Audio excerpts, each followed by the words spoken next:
कि हम किसी भी सूरत में कोई पैरेलल जुडिशल सिस्टम की इजाज़त नहीं दे सकते कि आप एक तरफ अपने स्टेट इंस्टीट्यूशंस को गालियां दे रहे हैं, हकूक़ की बात करनी हम आपके साथ हैं। ये नहीं हो सकता कि आप हकूक़ की बात करो और साथ बंदूक उठाने की भी बात करो। जो भी किसी भी तरीके से उनको असिस्ट करेगा, जो भी किसी तरीके से उनको हेल्प आउट करने की कोशिश करेगा, वो भी इसी नरगे में आएगा। उसके आईडी कार्ड भी ब्लॉक होंगे, उसके पासपोर्ट भी ब्लॉक होंगे, चाहे वो किसी कैटेगरी में हो। जो उनकी डॉक्यूमेंट्रीज बन रही हैं वो बाहर की कंपनीज ने बनाई हैं। जो फसादी हैं उनके लिए भी यही मैसेज है कि किसी तरीके से उसके लिए माफ़ी नहीं होगी। तो ये जो नरम स्टेट का कॉन्सेप्ट है ये हमें ख़त्म करना पड़ेगा। हकूक़ बिल्कुल होने चाहिए, लेकिन इस सूरत में नहीं कि आप मुल्क के ख़िलाफ़ इंट्रीग करें। पीटीएम को मुतवाज़ी अदालती निज़ाम कायम करने नहीं देंगे। रियासत के खिलाफ हथियार उठाने वाला दुश्मन है। हुकूक की बात हो सकती है लेकिन बंदूक उठाने नहीं देंगे। वज़ीर दाखिला मोहसिन नकवी का दो टोक पैगाम। ये आवाम को हथियार उठाने की तरगीब दें और हम खामोश रहें। फसादियों के साथ उन्हीं जैसा सलूक होगा। एक दो बड़ी जमातों के लोग पीटीएम के साथ रहे। पीटीएम की मदद करने वाला नरगे में आएगा। शनाख्ती कार्ड और पासपोर्ट ब्लॉक होंगे।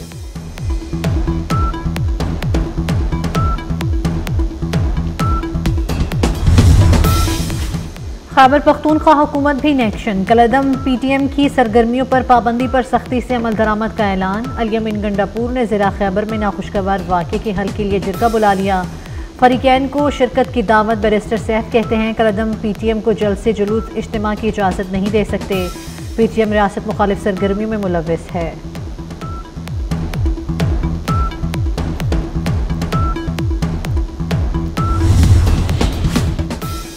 सरमाकारी के इम्कानात रोशन। सऊदी वज़ीर सरमाकारी की क़यादत में सऊदी वफ़द पाकिस्तान पहुँच गया। अलीम खान, मुसद्दिक मलिक और जाम कमाल ने इस्तकबाल किया। दोनों ममालिक के दरमियान $2 अरब के मुआहदे मुतवक्के। वफ़द में सऊदी पेट्रोलियम कंपनियों के नुमाइंदे शामिल। Construction, financial services, IT, agriculture, food energy के नुमाइंदे भी साथ आए हैं। सऊदी वफ़द सदर, वज़ीर आज़म और अस्करी हुक्काम से मिलेगा।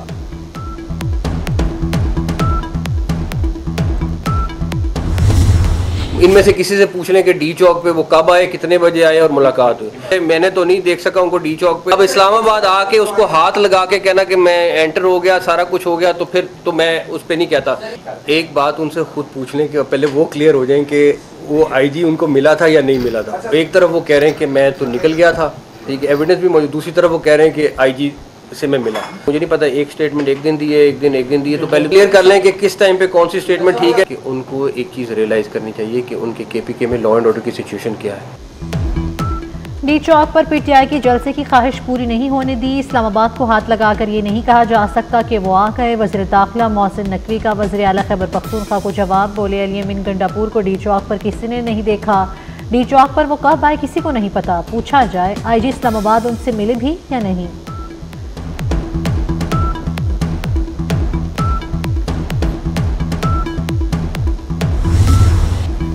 एक सूबा पूरी कुव्वत से विफाक पर हमलावर है। सियासी स्मॉग फैलाने वाले नाकाम हुए। अवाम ने घास नहीं डाली। एहतजाज के लिए लोगों को खैबर पख्तूनख्वा से सरकारी गाड़ियों में लाना पड़ता है। पुलिस एहलकार तक लाए गए। वज़ीर आला मरीम नवाज का क्लाइमेट लीडरशिप कॉन्फ्रेंस से खिताब। कहा भारत से क्लाइमेट डिप्लोमेसी होनी चाहिए। स्मॉग पर भारतीय पंजाब से भी बात होनी चाहिए।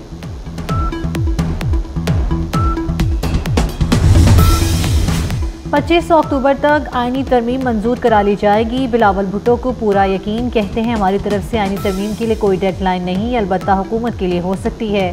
हमारी कोशिश थी मौलाना समेत सबको साथ लेकर चलाया जाए।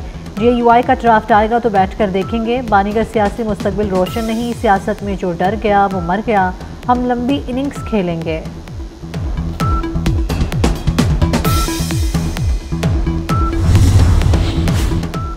मुमकिन आईनी तरमीम पर तहरीक इंसाफ और JUI में मुशावरत। PTI वफ़द की मौलाना फजलुर रहमान से मुलाकात। बैरिस्टर गौहर कहते हैं फजलुर रहमान से अच्छे माहौल में गुफ्तगू हुई। हुकूमत का ड्राफ्ट आने के बाद इस पर बात करेंगे।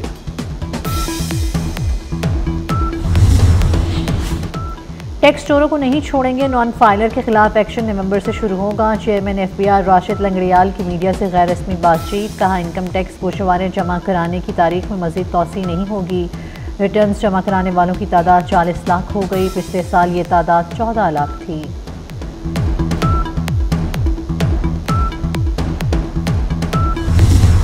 ये वो IPP के इंजीनियर्स थे जिनके साथ मिनिस्टर लगारी, अवैस लगारी साहब और मैं नेगोशिएट कर रहे थे in terms of requesting them कि हमारे साथ आप डेट को थोड़ा सा रीप्रोफाइल कर लें, मैच्योरिटीज़ को थोड़ा सा एक्सटेंड कर लें। ज़राए आमदन पर टैक्स जुलाई 2025 से लगेगा। वज़ीर ख़जाना मोहम्मद औरंगज़ेब का ऐलान। कहते हैं टैक्स की कानून साजी जनवरी में होगी। सूबों के साथ नेशनल फाइनेंस पैकेज पर पेशरफ्त हो रही है। CPEC बिजली मंसूबों के कर्ज की रीप्रोफाइलिंग पर मुस्बत बात चल रही है। स्टेट बैंक की मुकम्मल खुद मुख्तारी का हामी हूँ।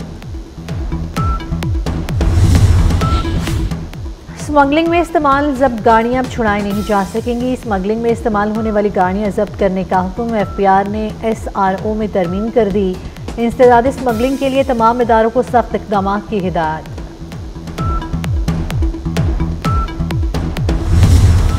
सार्फिन अब प्राइवेट ऑपरेटर से भी बिजली खरीद सकेंगे। काबीना कमेटी ने independent multiplayer market operators policy की मंजूरी दे दी। बिजली की मार्केट मल्टीप्लेयर इंडिपेंडेंट मार्केट में तब्दील होगी। बिजली चोरी में मुलव्वस कंपनियों के मुलाजमीन के खिलाफ कार्रवाई की जाए। इस्लाहात और चोरी रोकने के लिए जदीद टेक्नोलॉजी का इस्तेमाल यकीनी बनाया जाए। वज़ीर आज़म शहबाज शरीफ की हिदायत।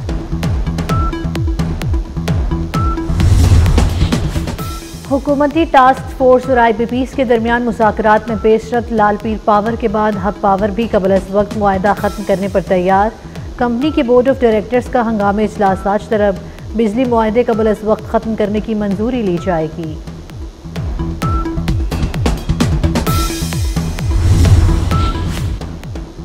हर किस्म की दहशत गर्दी ख़त्म करेंगे। पाक फौज के साथ कौम शाना बशाना है। अफवाज की कुर्बानियाँ फरामोश नहीं की जा सकती।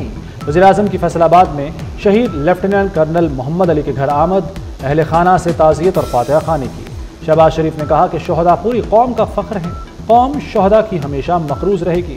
लेफ्टिनेंट कर्नल मोहम्मद अली शुमाली वज़ीरिस्तान में शहीद हुए। कराची में एयरपोर्ट सिग्नल के करीब खुदकुश धमाके का मुकदमा दर्ज। कत्ल, इक़दाम कत्ल, इंसदाद दहशतगर्दी समेत दीगर दफात शामिल। डबल कैबिन गाड़ी बारूद से भरी हुई थी। गाड़ी चीनी बाशिंदों के काफिले से टकराई गई। धमाके में 2 चीनी इंजीनियर्स समेत 3 अफराद हलाक हुए। मेडिकल की तालीम ख्वाब बनकर रह गई। प्राइवेट मेडिकल और डेंटल कॉलेजेस की रजिस्ट्रेशन फ़ीस में 50% इजाफा। तलबा रजिस्ट्रेशन फ़ीस अब 15,000 अदा करेंगे। सरकारी मेडिकल और डेंटल कॉलेजेस की रजिस्ट्रेशन फ़ीस थी 7,000 मुकर्रर। दूसरी जानिब सिंध हाई कोर्ट ने MD कैट की मेरिट लिस्ट शाया न करने का हुक्म दे दिया। कोई इदारा दाखिलों का अमल शुरू ना करें। मुजव्वज़ा कमेटी को 15 दिन में तहकीकात की हिदायत।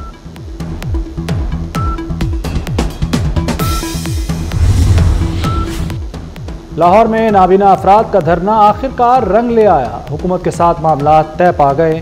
तमाम जायज़ मुतालबात तस्लीम। नाबीना अफराद ने यकीन दहानी पर धरना 3 दिसंबर तक मौखर कर दिया। सूबाई वज़ीर सोशल वेलफेयर सुहेल शौकत कहते हैं मुतालबात दिसंबर तक मंजूर हो जाएंगे। नाबीना अफराद को महकमा स्पेशल एजुकेशन में नौकरियाँ दी जाएंगी। हिम्मत कार्ड भी फराहम किया जाएगा।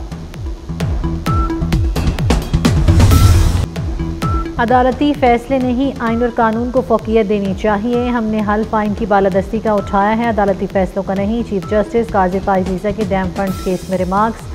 कहा हुकूमत पर मार्कअप का बोझ डालकर खुश हो रहे हैं। मार्कअप कौन अदा करता है? एडिशनल ऑडिटर जनरल पाकिस्तान ने कहा मार्कअप टी बिल्स के ज़रिए हुकूमत अदा करती है। सुप्रीम कोर्ट ने केस में वफाकी हुकूमत और वापडा से मुआवनत तलब कर ली।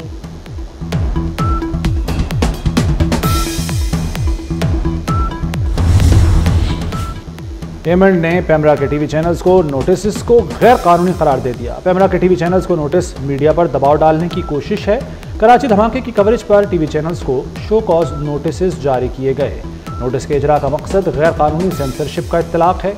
मालूमात को आवाम तक पहुँचाना मीडिया का फ़र्ज और आवाम का हक है। टीवी चैनल्स ने हुकूमती कानून नाफिज करने वाले इदारों का मौक़िफ़ आवाम तक पहुँचाया। पेमेंट की एग्जीक्यूटिव कमेटी का खुसूसी इजलास बुलाने का भी फैसला।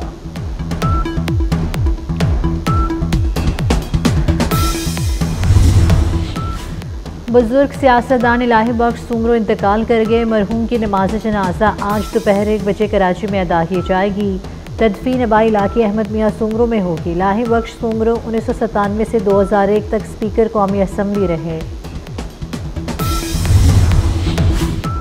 ईरानी वज़ीर ख़ारजा अब्बास इराक़ची की सऊदी अरब आमद। ईरानी वज़ीर ख़ारजा की सऊदी हम मनसब समेत दीगर हुक्काम से मुलाकात। सऊदी अरब ईरान के दरमियान मुख्तलिफ शोबों में ताउन पर तबादला ख्याल। रियाद पहुँचने पर ईरानी वज़ीर ख़ारजा का पुरतपाक इस्तकबाल किया गया।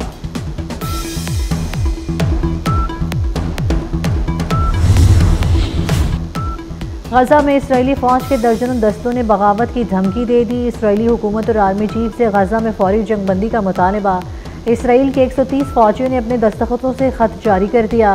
गजा जंग के दौरान बहुत से यरगमाली मारे जा चुके। यरगमालियों को बचाने के लिए शुरू की जाने वाली जंग अब बेमकसद हो चुकी।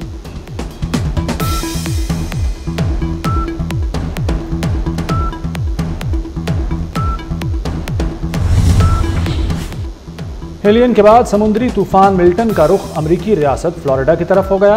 अमरीकी रियासत को सदी के ताकतवर तरीन समुद्री तूफान मिल्टन का सामना। कैटेगरी 5 का तूफान आज फ्लोरिडा का मगरबी साहिल से टकरा सकता है। 200 मील फी घंटा हवाओं के साथ तूफान की शिद्दत मजीद बढ़ने का खदशा। तूफान कैटेगरी 6 में भी जा सकता है। साहिली इलाकों में 12 फुट ऊंची लहरें उठने का इम्कान। 10 लाख से ज्यादा अफराद को इनखला का हुक्म दे दिया गया।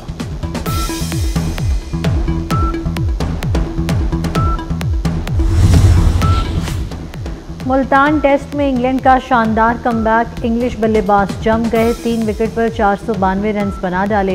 जो रूटर हैरी ब्रोक की शानदार सेंचुरियां। पाकिस्तान ने पहली इनिंग्स में 556 रन स्कोर किए थे। पाकिस्तान आर्मी ने national men's weight lifting championship जीत ली। वाबा की टीम 89 पॉइंट्स के साथ दूसरे और पंजाब 74 पॉइंट्स के साथ तीसरे नंबर पर रहा। चैंपियनशिप के दौरान 10 वेट कैटेगरीज के मुकाबले हुए।